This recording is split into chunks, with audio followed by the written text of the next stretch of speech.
اعوذ باللہ من الشیطان الرجیم بسم اللہ الرحمن الرحیم۔ سب سے پہلے درود و سلام اللہم صلی علی محمد وعلی آل محمد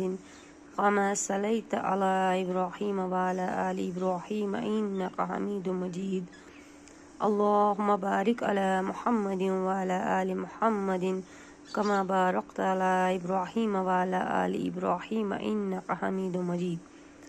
السلام علیکم میرے پیارے بھائیوں اور بہنوں، امید ہے آپ سب خیریت سے ہوں گے۔ اللہ تعالیٰ آپ سب کو اپنے حفظ و امان میں رکھے اور صحت یاب رکھے۔ آج میں آپ کو سورہ بقرہ کی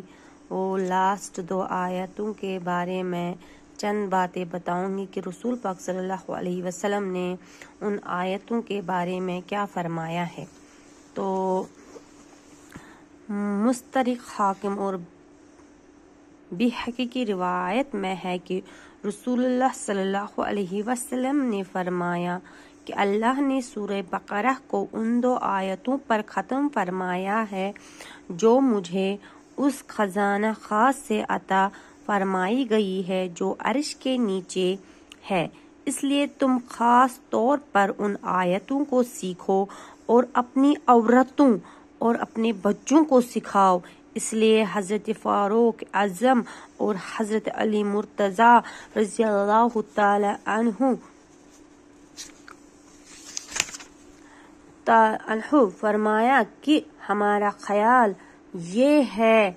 کہ کوئی آدمی جس کو کچھ بھی عقل ہو وہ سورہ بقرہ کی ان 2 آیتوں کو پڑھے بغیر نہ سوئے گا۔ اور رسول پاک صلی اللہ علیہ وسلم نے اس آیت مبارک کے بارے میں یہ بھی فرمایا ہے کہ جو اس آیت مبارکہ کو سوتے وقت پڑھے گا اس کو اللہ تعالی پوری رات اپنے حفظ و امان میں رکھے گا۔ اور وہ آیت یہ ہے، بسم اللہ الرحمن الرحیم، للہ ما فی السماوات وما فی الارض وَإِن تُبْدُوا مَا فِي أَنفُسِكُمْ أَوْ تُخْفُوهُ يُحَاسِبْكُم بِهِ اللَّهُ فَيَغْفِرُ لِمَن يَشَاءُ وَيُعَذِّبُ مَن يَشَاءُ وَاللَّهُ عَلَى كُلِّ شَيْءٍ قَدِيرٌ آمَنَ الرَّسُولُ بِمَا أُنزِلَ إِلَيْهِ مِن رَّبِّهِ وَالْمُؤْمِنُونَ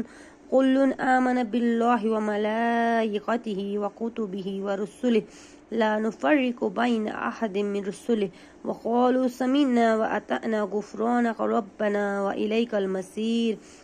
لا يكلف الله نفسا إلا وسعها لها ما كسبت وعليها ما اكتسبت ربنا لا تؤاخذنا إن نسينا أو أخطأنا ربنا ولا تحمل علينا إصرا كما حملته على الذين من قبلنا ربنا ولا تحملنا ما لا طاقة لنا به واعف عنا واغفر لنا وارحمنا